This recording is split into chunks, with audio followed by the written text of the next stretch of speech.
What if I told you that a single day of love generates 9 million kilograms of extra CO2 emissions, just in the UK alone? That's just one country, one day. Right now, 25 million Valentine's cards are being printed. 250 million flower stems are being flown across continents. And billions of pounds of plastic packaging is headed straight to landfill.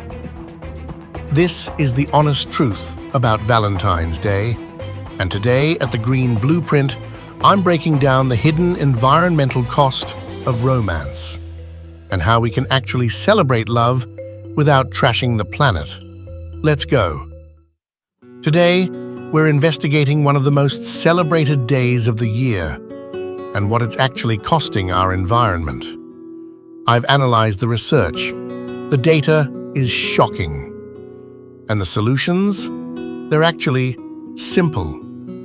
By the end of this video, you'll understand why your Valentine's gift might be harming workers in Kenya, how chocolate is connected to rainforest destruction, and what you can actually do to celebrate differently. Let's start with the biggest culprit. Here's what happens every Valentine's Day. Around 250 million flower stems are sold globally. Most of them, red roses. And here's the problem. These roses aren't grown locally. 80% of Europe's cut flowers come from Kenya, Ethiopia, Uganda, and Colombia. Thousands of kilometers away. These flowers are grown in massive greenhouse complexes. Then they're cooled, boxed, and air-freighted across the world. Just those 3 weeks before Valentine's, the UK alone sees 360,000 tons of CO2 from flower shipping. But here's where it gets darker. A Kenyan rose can produce 0.5 kilograms of CO2 per stem. A Dutch hothouse rose, nearly 6 times higher, 2.9 kilograms. But the carbon footprint isn't even the worst part. In Kenya, specifically around Lake Naivasha, flower farms pump massive volumes of water for the lake for irrigation. The runoff? Filled with pesticides. Scientists have detected 56 different pesticides in the lake's surface waters.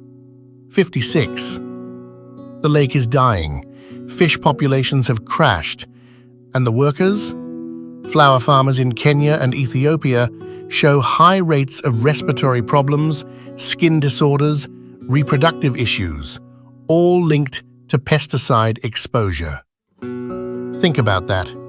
Your beautiful red roses came with a cost, and someone else is paying it. Now let's talk about chocolate. Around 60% of the world's cocoa comes from just 2 countries, Côte d'Ivoire and Ghana. And here's the devastating part. Côte d'Ivoire has lost 90% of its rainforest since 1960. Most of it to cocoa farms. 1 kilogram of chocolate requires 10,000 liters of water to produce. Think about that. A typical Valentine's chocolate box? That's thousands of liters of water stolen from regions that often face droughts. And the human cost? An estimated 1.6 million children work in hazardous conditions in cocoa production. Many cocoa farmers earn less than $1 per day. This isn't sustainable agriculture, it's exploitation hiding behind pretty packaging. Let's talk about cards.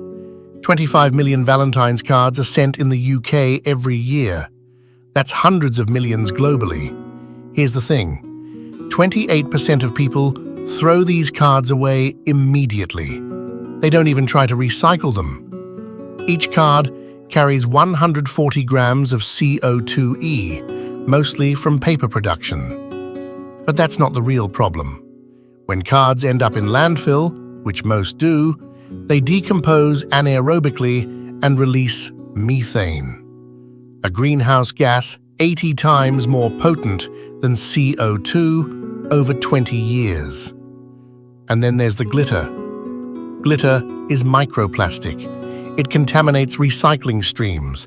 It ends up in our oceans, and it stays there for decades. What about balloons? Heart-shaped foil balloons, red latex balloons everywhere. Balloons can take 450 years to degrade in the environment. They're among the top 3 most harmful pollutants to marine wildlife. Dolphins, whales, sea turtles, they mistake deflated balloons for jellyfish and choke. For some seabirds, balloons are the #1 cause of death from marine debris. And don't get me started on stuffed animals. Teddy bears made of polyester, stuffed with plastic pellets.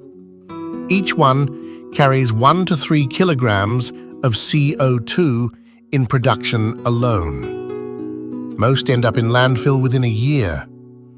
All of this for a tradition that lasts 1 day.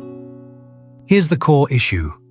Valentine's Day is designed around single-use, imported, mass-produced items that we throw away almost immediately. Love itself is not the problem. The packaging we wrap it in is. But here's the good news. You don't have to cancel Valentine's Day, you just have to shift a few habits. Let's start with flowers. Instead of imported roses, choose local and seasonal. In the UK and Northern Europe, that means tulips, anemones, narcissi, ranunculus. These have a fraction of the carbon footprint. Even better, potted plants. A potted rose or lavender bush lives for years. It's a gift that keeps growing. If you must buy imported roses, look for Fairtrade or certified flowers. At least then you know the workers are protected and the environmental standards are higher. Now chocolate. Choose Fairtrade, Rainforest Alliance certified, or organic chocolate whenever possible. Support local artisan chocolatiers who use traceable cocoa and recyclable packaging. Even better, make your own chocolate truffles or brownies at home using certified cocoa. Zero plastic, maximum sentimental value. For cards, swap physical cards for handwritten letters on recycled paper. Far more emotional, vastly less waste. If you do buy cards, choose recycled plastic-free versions without glitter or foil. Better yet, use e-cards or video messages for long-distance friends. Skip balloons entirely.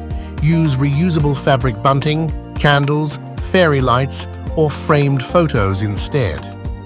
And instead of stuffed animals, give useful, durable gifts. A quality mug, a cozy throw blanket, a nice book. Or better yet, experiences. A cooking class, a concert ticket, a day in nature. Experiences create memories without leaving a waste footprint. And if you're considering a romantic getaway, take the train instead of flying. A London to Paris flight generates 60 to 120 kilograms of CO2 per passenger. Eurostar? 2 to 4 kilograms. That's 90% lower emissions.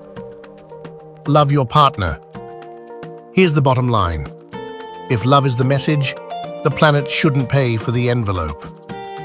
By shifting just a few habits, choosing seasonal over air-freighted, fair trade over exploitative, reusable over single-use, experiences over clutter, you can keep the romance while cutting into the waste, the water pollution, and the human cost that currently props up Valentine's. Check out our related video. Is holiday trash ruining our planet? Christmas waste exposed.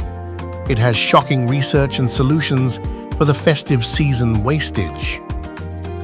What's the most wasteful Valentine's tradition you've participated in? Drop it in the comments below. I read every single one.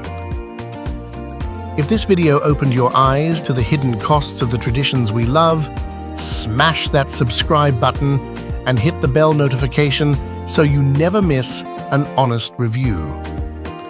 Follow us at the greenblueprint_TGB on Instagram for weekly sustainability tips. Thanks for watching, and remember, stay green, stay healthy, stay informed. See you next week.